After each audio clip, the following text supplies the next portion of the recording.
Hello les explorateurs et bienvenue dans la nation du e-commerce. Je me prénomme Nicolas Chevalier et suis explorateur en chef d'e-commerce nation. Dans ce podcast, je vous emmène dans les coulisses du e-commerce en France. Comme chaque mercredi, vous découvrirez des retours d'expérience exclusifs, des histoires inspirantes et des personnalités hautes en couleurs. J'espère que vous êtes confortablement installés pour ce voyage au cœur de la nation du e-commerce. Bonjour à tous, on se retrouve aujourd'hui pour un nouveau podcast. Aujourd'hui, je suis en compagnie de Solène D'Antoni, donc fondatrice de Balsa. Salut Solène. Salut Edouard. Est-ce que dans un premier temps, tu pourrais présenter un petit peu ton parcours avant la création justement du site e-commerce? Ouais. Alors moi, j'ai fait une école de commerce, un petit peu le parcours normal pour beaucoup de personnes. Et lors de mes études, j'ai fait un échange au Mexique, durant lequel j'ai rencontré Victoria, qui est donc colombienne. Victoria qui est mariée avec Ivan, et Ivan est le fils d'Edwin, qui est donc le fondateur d'un atelier de maroquinerie à Bogota. Ok. Et en 2015, ils ont fondé la marque Balsa en Colombie. Et en 2016, j'ai acheté un sac parce que j'en avais besoin sur Paris pour me déplacer à vélo, et je ne trouvais rien qui soit fonctionnel et assez joli comme sac à dos. Et donc du coup, jusque-là, je travaillais en marketing et communication pour un grand groupe. Et puis quand j'ai eu le sac entre les mains, je lui ai dit c'est tellement beau qu'il faudrait vraiment que vous exportiez ça. Ça pourrait marcher sur ce côté de l'Atlantique. Et elle m'a répondu qu'elle aimerait bien, mais qu'il ne connaissait personne pour le faire en Europe. Et du coup, c'est là que l'histoire de Balsa a commencé pour moi. Ok. Et que j'ai arrêté mon poste dans lequel j'étais. D'accord, ok. Donc c'est comme ça que le concept est né en fait. Exactement. Et ça fait combien de temps du coup tu nous as dit Alors moi, j'ai reçu mon sac en septembre 2016. Ok. Et février 2017, je suis partie en Colombie pour aller voir l'atelier, pour bien discuter avec eux de comment est-ce qu'on pouvait travailler ensemble, comment étaient fabriqués les sacs aussi Balsa, quel était vraiment le concept, etc. Et du coup, le temps de rentrer, de créer la société, etc., etc. Le site, de créer déjà aussi la production, parce qu'il fallait quand même un petit peu de stock ici pour pouvoir répondre aux commandes. Ouais. Ça a été lancé exactement le 15 juin 2018. Donc D'accord. Ça fait tout juste un an et 2 C'est jours. ça fait tout juste un Voilà. an. Bon anniversaire en tout cas. Merci. Mais et du coup, tu commercialises uniquement des sacs pour femmes, c'est ça? Non, alors à la base, cette marque a été créée, Ivan et Victoria, l'ont créée pour les hommes, mais ils se sont très vite rendus compte que que ça avait beaucoup plu aux femmes. La preuve, moi, je m'étais acheté un sac à dos sans savoir que ça avait été créé pour les hommes. Maintenant, on est aussi dans une phase de la société où on essaye de ne plus genrer, et je trouve que c'est plutôt pas mal de ne pas se mettre la limite du c'est pour hommes, c'est pour femmes. Donc je le vends vraiment comme une marque mixte. D'accord. Et ça pose aucun problème à personne, bon, sauf les sacs en bandoulière. Ouais. Les sacs en bandoulière, et notamment un format de sac à dos qui s'appelle le sac à dos citadin, qui est assez fin et du coup un peu plus féminin que masculin. Mais sinon, voilà, on est sur une marque mixte. Ok, c'est intéressant parce que c'est vrai qu'au premier coup d'œil, on pourrait penser que c'est que pour les femmes. Je pense que je sais pas si c'est le cas de beaucoup de personnes, mais c'est ce que je me suis dit. Et du coup, est-ce qu'il y a peut-être une petite valeur ajoutée au niveau des sacs, je sais pas, au niveau de la conception, etc. ou... Ouais, alors le concept en fait de la marque, pourquoi est-ce qu'ils l'ont lancé? Eux, ils travaillent depuis 1984 pour différentes marques sur le continent américain principalement, en tant que fabricants, que ce soit du cuir ou du textile, mais leur ADN, c'est vraiment le travail du cuir. Là, c'était vraiment de faire des produits en cuir qui soient légers, puisque d'habitude le cuir, on a tendance à dire que c'est lourd. Donc là, on est vraiment sur des cuirs qui sont légers, des cuirs qui sont travaillés dans le respect de l'environnement. Ouais. On n'a pas de chrome sur les cuirs. Le chrome, c'est un produit chimique qui va ancrer la couleur en profondeur sur le cuir. Nous, on n'en utilise pas, et pour autant, la couleur tient très très bien sur le cuir. Après, l'idée, c'était vraiment de proposer les grands classiques de la maroquinerie, que ce soit de la trousse de toilette, le porte-documents, le sac à dos, etc., avec plein d'espaces de rangement, toujours, vu qu'aujourd'hui, on a quand même des journées assez remplies, que ce soit entre la vie professionnelle, la vie personnelle, les week-ends, etc. Donc là, on peut vraiment bien mettre l'ordinateur dans un espace, l'iPad, le téléphone, les cartes, etc., Et après, c'était d'apporter du coup des designs avec des finitions, on va dire, modernes, que ce soit pas le classique un peu, entre guillemets, lourd. Ok. Là, on revoit un petit peu les formes. Et après, on a une particularité, c'est qu'on va travailler des designs fluo. C'est-à-dire le côté classique, ça va être les 3 couleurs de cuir principales qu'on va utiliser. C'est le noir, le café et la couleur, ce que j'appelle cognac. D'autres l'appelleront camel, Ok, ouais. par exemple. Et chaque couleur de cuir vient avec des finitions fluo ou pas, parce qu'il y a des personnes qui préfèrent rester dans la sobriété. D'accord. Du coup, le noir va être associé à une couleur un peu jaune fluo. Ouais. Le café avec du orange fluo et le cognac avec un... Alors ça dépend de la vue de chacun. Certains vont dire vert fluo, d'autres jaune fluo. Voilà. Toujours le débat, le fameux débat. Exactement. Et du coup, pour la création un petit peu plus en technique, mais au niveau du site e-commerce, ça n'a pas été trop compliqué de te lancer? Non, moi je me pose pas trop de questions quand je me lance dans quelque chose de toute façon. Ok. On m'avait parlé une amie en fait quand je lui parlais du projet m'avait parlé de Shopify. Ok. Donc je m'étais intéressée au sujet. Après j'avais été voir du coup tout ce qui était CMS et Customer Management System, Ouais. si je me trompe pas. C'est ça. Et du coup, c'est vrai que je me suis beaucoup plus orientée vers Shopify. Pourquoi? Parce que quand j'ai parlé on fait plein de rencontres et du coup on parle du projet. Ouais. J'avais parlé à un informaticien de PrestaShop, voilà, et qui m'avait dit le problème c'est que il y a déjà un énorme budget pour la création de la société, l'achat de la marchandise, etc. Et c'est vrai que si je peux éviter d'avoir un fort budget pour la création du site e-commerce, Shopify pouvait être une bonne alternative. Ouais. Sachant que ça fonctionne par abonnement, donc on crée le site et c'est une fois que le site est en ligne qu'on commence à être prélevé. Ouais. Et il y a des forfaits vraiment pas chers à 29 € par mois, enfin 29 dollars canadiens. Ok. Et du coup c'est très très simple. C'est comme quand j'explique ça aux gens, c'est souvent je prends l'exemple des Skyblogs à l'époque. À l'ancienne.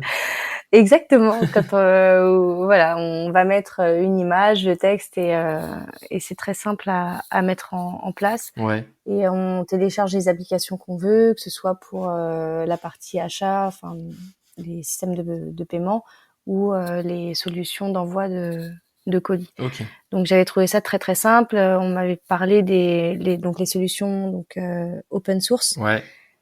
Qui était bien, mais finalement, il fallait toujours acheter des modules par-ci, par-là, qui pouvaient à la fin en fait faire une grosse facture. Ouais, ok. Donc pour minimiser le budget création de site internet, c'est vrai que j'ai préféré passer par Shopify. Ok, donc Shopify pour des aspects à la fois de coût, mais aussi de praticité en fait. Exactement, et je regrette en rien Shopify et j'en parle vraiment positivement parce que je n'ai jamais eu aucun problème avec Shopify. Ça a toujours été super fluide. Dans tout, dans la confection du site, dans la gestion du site, les commandes, etc. J'ai mon application sur le téléphone, donc dès que j'ai une commande, que je sois chez moi ou pas, je peux voir d'où vient la vente, c'est-à-dire est-ce que ça vient de la part d'un site, d'un blog qui aurait parlé de moi et du coup la personne est arrivée sur mon site comme ça et a fait un achat. Ok. Donc ça répond à tous mes besoins en tout cas pour le moment. Ok, et du coup ça veut dire que tu gères toi-même toute seule tout le site e-commerce. Tu fais appel à personne Exactement. au niveau extérieur, non? Okay. Alors au tout départ, je pense que même si on fonce la tête dans le guidon, on a toujours une part un peu de flip en soi. C'est normal. Et j'avais trouvé une agence qui est, je sais pas si je peux la citer, l'agence Moco. Si, ouais, pas de souci. Ils sont sur Paris, voilà, Michael et Olivia. Ok. C'est 2 petits jeunes qui ont monté leur agence et qui sont vraiment spécialisés Shopify. D'accord. Et qui ne font que du Shopify. Et je les avais contactés, voilà, pour savoir quelle était leur solution d'accompagnement pour les jeunes e-commerçants. Parce que finalement, je me dis, il y a quand même une partie technique. Ouais, toujours un petit peu. Peut-être je saurais pas. Donc, pour la création, la partie technique, c'est-à-dire la mise en place des règles de paiement, de règles d'envoi, etc. Ils m'ont accompagné et au-delà de ça, sur tout ce qui était l'aspect marketing en ligne, en fait, les conseils, etc. Ils m'ont beaucoup conseillé. Okay. Mais après, c'est vrai que la création du site, oui, je l'ai Je l'ai fait à la mano toute seule sur mon ordi. Ok, donc en fait au début c'est juste surtout pour se lancer en fait que tu as fait appel à... Voilà, c'était un peu la réassurance, quoi. Ok. Me dire est-ce que ça va le faire. Et puis c'est vrai que moi, de manière générale, les produits, c'est vrai que j'en suis tombée amoureuse. Ouais, donc c'est peut-être un petit peu plus facile aussi de... Voilà, et c'est vrai que ça fait du bien d'avoir un aspect un peu plus technique et professionnel des personnes. Voilà, vaut mieux mettre tes produits en avant comme ça par rapport au template que tu as choisi. Celui-ci est quand même très simple. Ouais. Peut-être que celui-ci conviendrait mieux parce que ton image de marque, ceci, cela. Donc, Ah, donc c'est vraiment l'aspect plus marketing que technique sur lequel ils t'ont aiguillé. ouais, Ah, c'est marrant. C'est marrant, ouais, malgré que j'ai travaillé dans le marketing, que j'y ai fait mes études depuis le bac. Ouais. Mais j'avais besoin, ouais, de ce côté réassurance parce que avoir la tête dans le guidon et avoir ses propres convictions, c'est une chose, mais moi j'aime bien avoir les avis de tout le monde et surtout de professionnels pour être sûr en fait de faire les bons choix, etc. Et puis voilà, après le marketing digital, c'est quand même un métier à part entière. Moi, je travaillais principalement avec des agences externes quand j'étais en poste, on va dire, salarié. Donc, même si j'avais certaines connaissances, maintenant, j'avais entre les mains mon ordinateur, il fallait que je fasse certaines choses quand même techniques, il y avait des décisions à prendre, et c'est vrai que le milieu de la mode, j'y ai jamais travaillé. Donc, c'était aussi intéressant de me faire accompagner là-dessus. Ok. Et du coup, est-ce que justement sur ton plugin, sur ton site internet, par exemple, ton CMS Shopify, est-ce que tu as des plugins auxquels tu fais appel? Par exemple, pour peut-être tout ce qui est newsletter, je sais pas si tu en as une. Alors pour répondre d'abord à est-ce que j'ai des plugins, yes. J'ai donc ce qu'on appelle les applications, je pense que c'est un peu la même chose. Ouais. Shopify a un App Store et du coup forcément j'ai une application donc de la société SendCloud avec laquelle je travaille qui me permet de gérer les envois en Mondial Relais, Colissimo, etc. Ok. Donc pareil, dès qu'il y a une vente, je me connecte sur ma plateforme SendCloud et j'ai juste à cliquer, faire créer mon étiquette et c'est vraiment un jeu d'enfant. L'étiquette ouais non mais vraiment c'est super simple et l'étiquette s'imprime, je la mets sur mon colis, je vais à la poste ou en point Mondial Relais et j'envoie. Ok. Donc il y a ça, je vais avoir moi je pars du principe où un site aujourd'hui internet n'a pas de frontières donc il faut absolument qu'il soit traduit en plusieurs langues. Ouais. Et je fais appel à la société, c'est une société française qui s'appelle Weglot. D'accord. Donc j'ai leur application sur mon site et le site est traduit automatiquement dans les langues que moi je choisis. Ok. Donc pareil, la plateforme aussi Weglot est super intuitive. C'est automatiquement, t'as pas besoin enfin t'as peut-être Non, je sélectionne les langues. Ouais. Le petit robot va aller tout traduire. Après, il y a peut-être toujours des petits réajustements exactement, les réajustements, etc. Donc voilà. Mais en soi, ça reste très très simple. Ok. Et je peux moi faire les modifications. C'est parfait. Ok. Qu'est-ce que je vais avoir d'autre comme plugin? Je vais avoir Coin by ShopPad, c'est une application en fait qui permet, en fonction de la zone géographique où se trouve mon client, de voir les prix dans sa devise. Ok. Donc ça va entre guillemets traduire, convertir. Ouais, convertir, voilà, c'est ça, c'est le mot. C'est le meilleur mot. Convertir le prix du produit en yens par exemple pour le Japon. Ouais. Et en fonction du taux de change du jour et c'est surtout que je ne vais pas perdre d'argent. C'est-à-dire que si un yen est égal à 2 €, je vais jamais avoir d'accord, la conversion en fait yen, est pas payée, voilà. enfin il y a pas de exactement, si mon produit est à 2 €, la conversion ne va jamais faire en sorte que moi je vais recevoir 199 €. Ok. Voilà. Ok. C'est pas trop... Ah ouais. Voilà, et puis après il y a aussi une autre application que j'aime beaucoup pour faire un petit peu le tour, c'est Orderly Email qui m'a donc été conseillé par Michael de l'agence Moco. D'accord. Donc c'est notamment le style d'aide qu'il m'apporte, c'est que vu que sur Shopify l'App Store est quand même très très large comme sur l'Apple Store par exemple, il y a toujours plein d'applications pour faire une chose. C'est vrai qu'à chaque fois je leur demande conseil et il m'avait conseillé pour les emails personnalisés, c'est-à-dire encore une fois le client se connecte et navigue sur mon site en langue anglaise ou espagnole lorsqu'il passe à la caisse, que les emails automatiques qui lui sont envoyés de confirmation d'achat, de confirmation de livraison, etc., lui arrivent dans sa langue, dans la langue qu'il a choisie. Donc pareil, c'était très très simple. Bon, il y a eu une partie où j'ai dû rentrer dans le code, mais finalement, j'aurais jamais pensé réussir à faire ça et c'était très très simple parce que de manière générale, il y a énormément de tutos et les sociétés qui proposent des applications proposent également des tutos. Ok. Et sont très accessibles aussi en chat ou par email pour nous accompagner. Donc c'est vraiment super simple et très fluide. Ok. Donc voilà. Donc du coup, Et du ouais, coup, vas-y, dis-moi. oui, pardon. Non, non, Donc dis-moi. du coup, pour terminer sur ta question, Yes. est-ce que j'ai une newsletter? Donc oui, forcément, j'ai un onglet qui invite les internautes à s'inscrire à la newsletter. Aujourd'hui, une newsletter vaut mieux l'envoyer quand on a une communauté à qui envoyer. Ouais. Et des choses à dire, sachant que nous, pour revenir un petit peu sur le concept de la marque, vu qu'on fait des produits classiques, on travaille pas sur des produits qui vont être vus pour chaque saison. Donc la saison automne-hiver 2018, des choses comme ça. On n'a pas trop envie de faire de la consommation de Ouais. masse. Et du coup, la newsletter, voilà, je l'utilise pas trop parce qu'il n'y a pas non plus énormément de nouveautés à communiquer, mais je vais l'utiliser pour remercier les clients en fin d'année, pour de nous avoir accompagnés, de continuer à garder un lien avec eux. D'accord, c'est vraiment pour des choses plus ponctuelles, on va dire. Exactement. Ok, ça roule. Et j'ai vu aussi, parce qu'on parlait des plugins, que tu avais un petit plugin qui est envoyé vers Messenger. Je sais pas si Ouais. ça, c'est un autre plugin aussi que tu as pris directement de Shopify.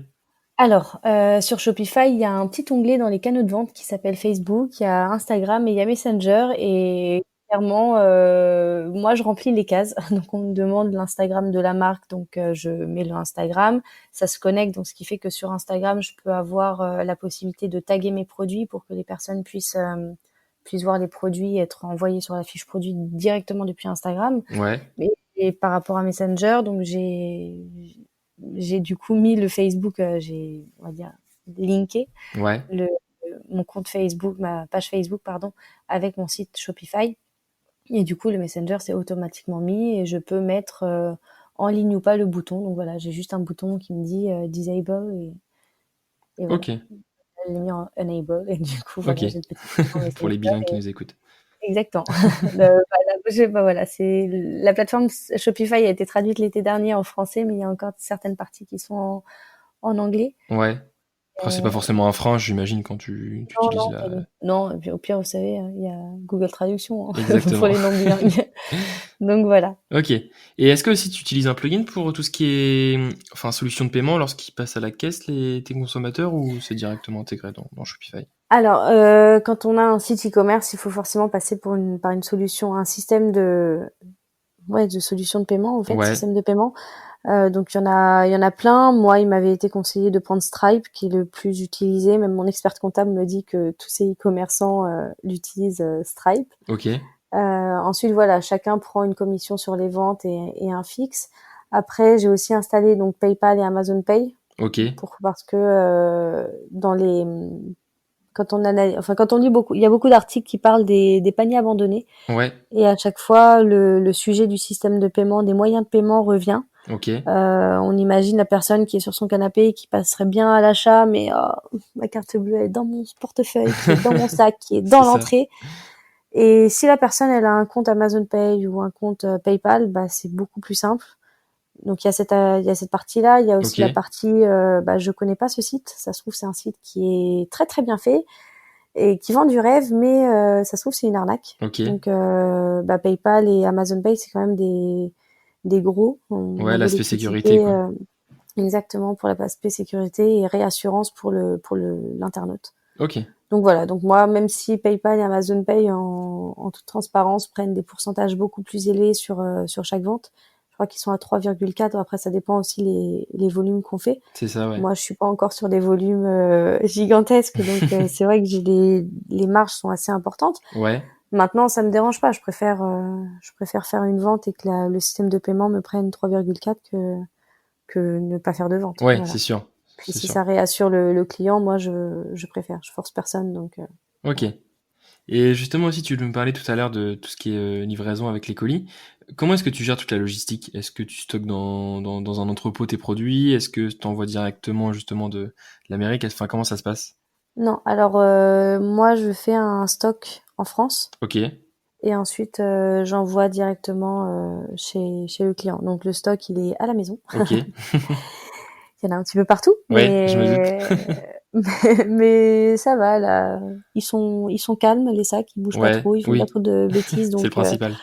voilà, exactement. Donc à la mano, j'ai mes cartons, j'achète mes cartons auprès de sociétés Ok. et je plie mes cartons, je mets les sacs, je glisse la facture, les petits mots doux pour les clients, je vais à la poste et puis voilà. Ok, parce que du coup, tu passes toujours par la poste pour 100% de tes colis ou... Bah du coup je travaille avec donc Colissimo, Chronopost Ok, et Mondial Relais. Donc ça, Mondial Relais c'est plus dans des boutiques où on va aller ouais, déposer le produit et le produit est envoyé. ok.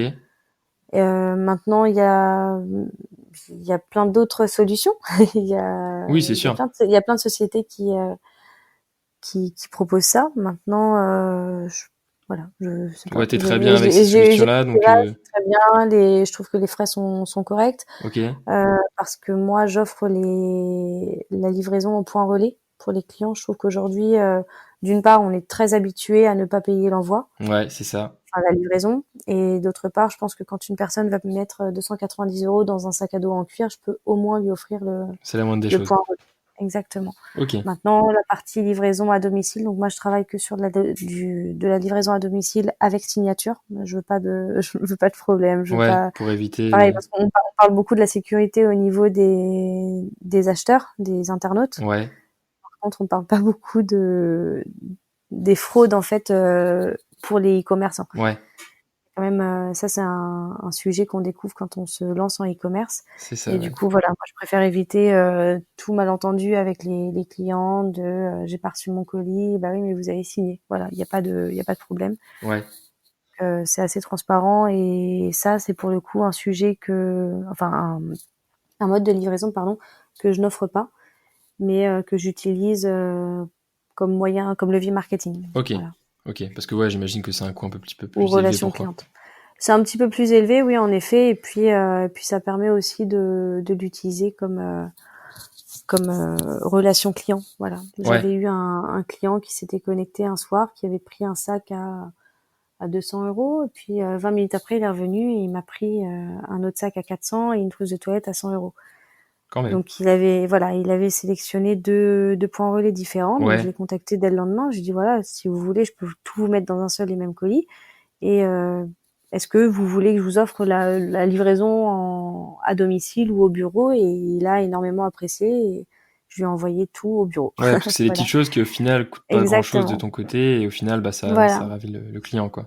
exactement. Ok. Et du coup, tu livres uniquement en France ou tu livres aussi hors des frontières Non, françaises? dehors des frontières. Alors au départ, vu que notre accord avec mes amis en Colombie, c'était que je gère la partie Europe, donc moi j'ai un contrat d'exclusivité sur l'Europe. Ouais, Euh, J'avais mis en fait les règles d'expédition seulement pour ces pays-là.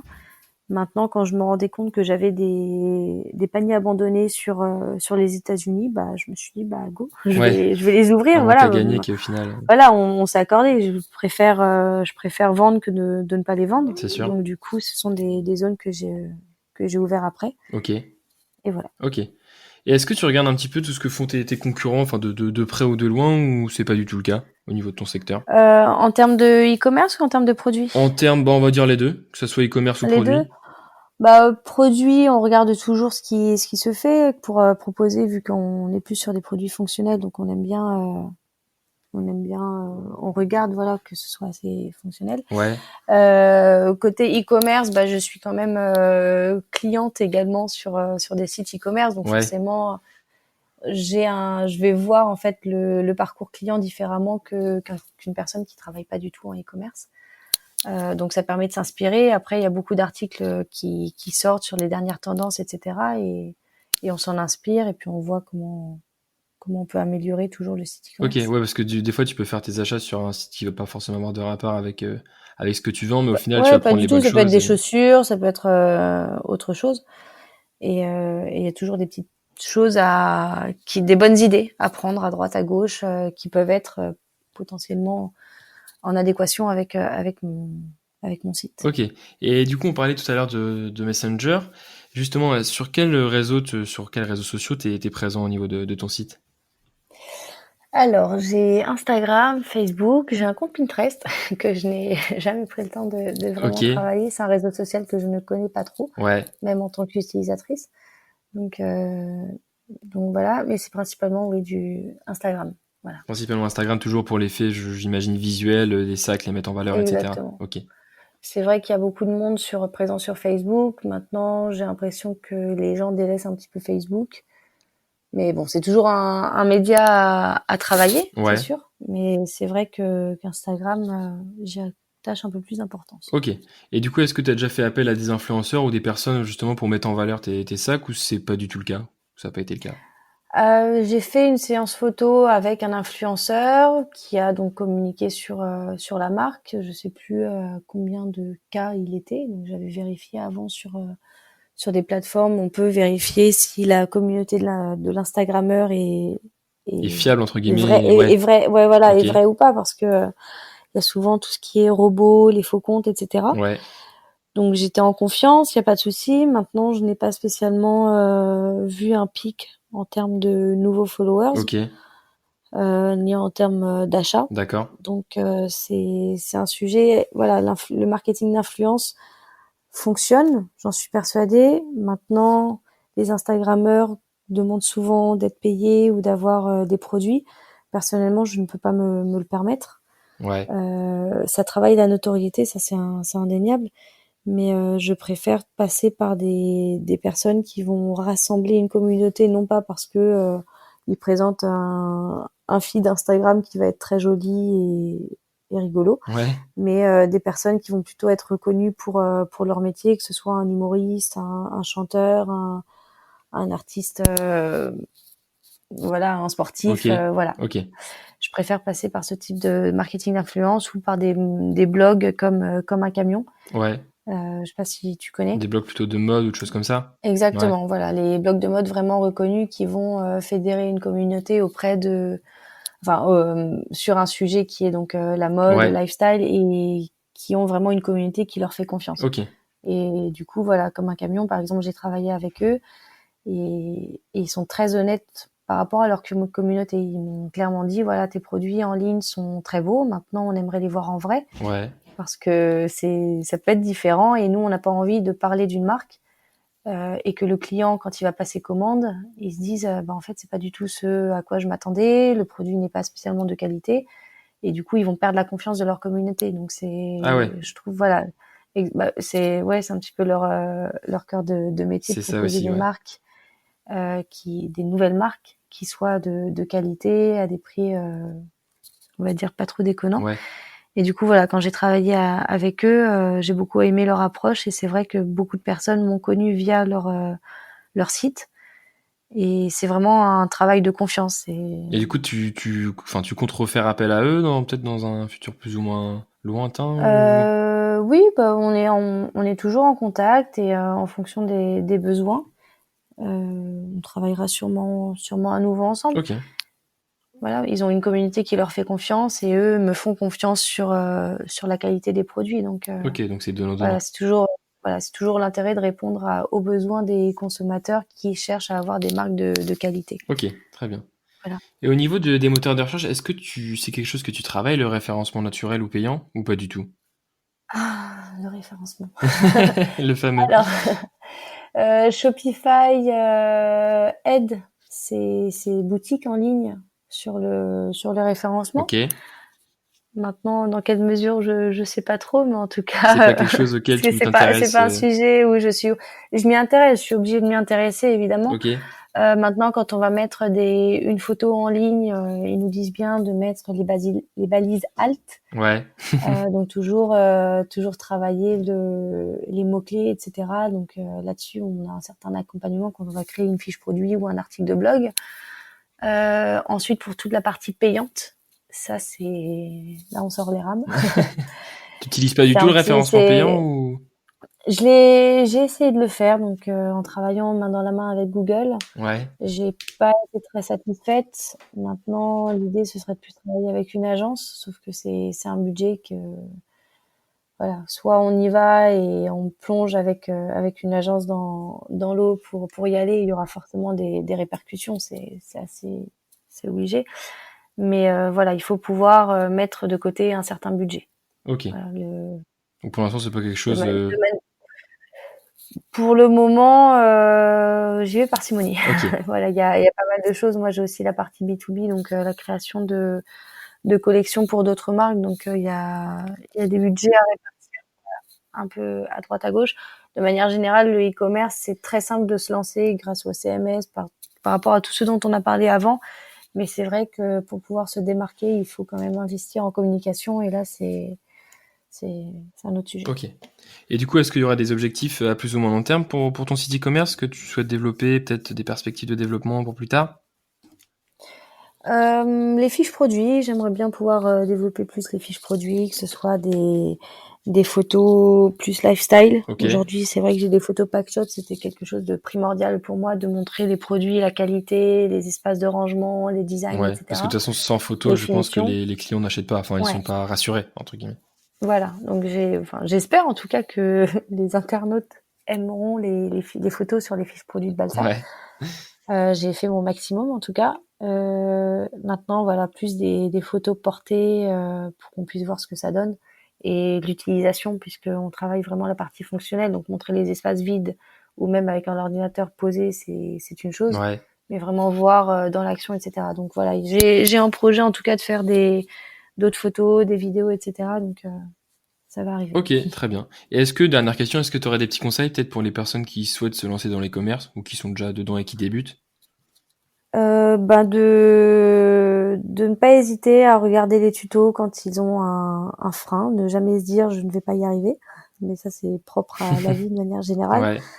Ouais. Il y a plein de solutions, que ce soit donc sur internet ou alors tout ce qui est meet-up, aller à des meet-up, aller à la rencontre des gens. Il y a plein de sociétés qui, bon, c'est vrai que c'est pour se faire connaître et trouver des nouveaux clients, mais qui vont faire des petites conférences, des petites soirées, des petits after work Ouais. sur un sujet. Donc faut pas hésiter à aller sur l'application d'ailleurs qui s'appelle Meetup Ok. et qui va montrer les événements autour de soi sur les sujets, que ce soit le SEA, le SEO, etc.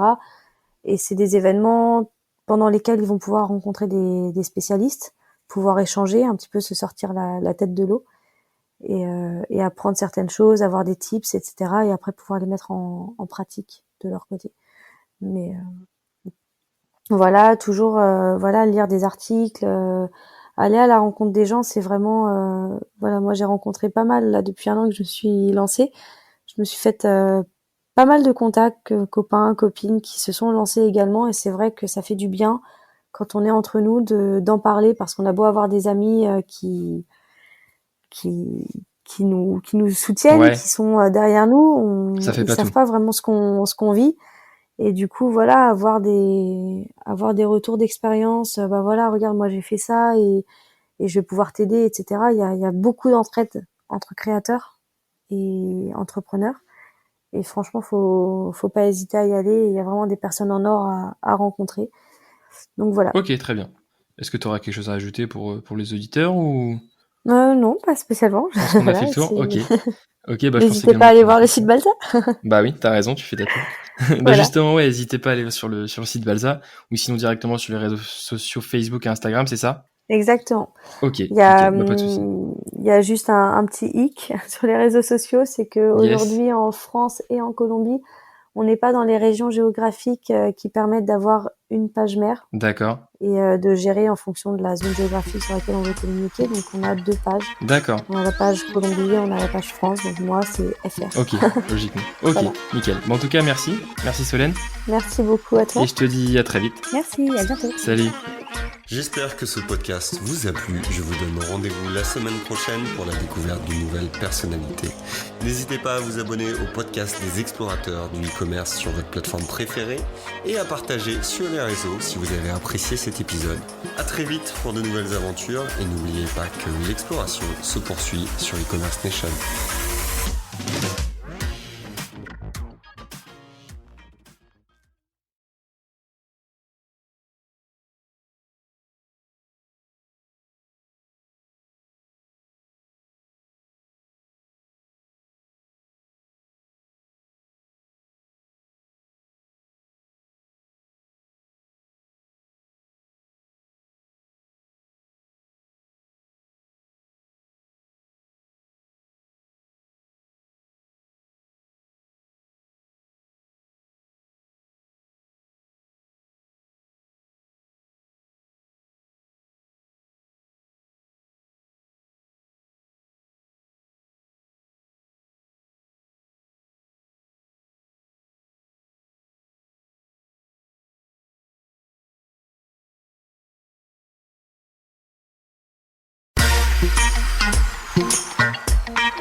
J'espère que ce podcast vous a plu. Je vous donne rendez-vous la semaine prochaine pour la découverte d'une nouvelle personnalité. N'hésitez pas à vous abonner au podcast des explorateurs du e-commerce sur votre plateforme préférée et à partager sur les réseaux si vous avez apprécié cet épisode. À très vite pour de nouvelles aventures et n'oubliez pas que l'exploration se poursuit sur e-commerce Nation.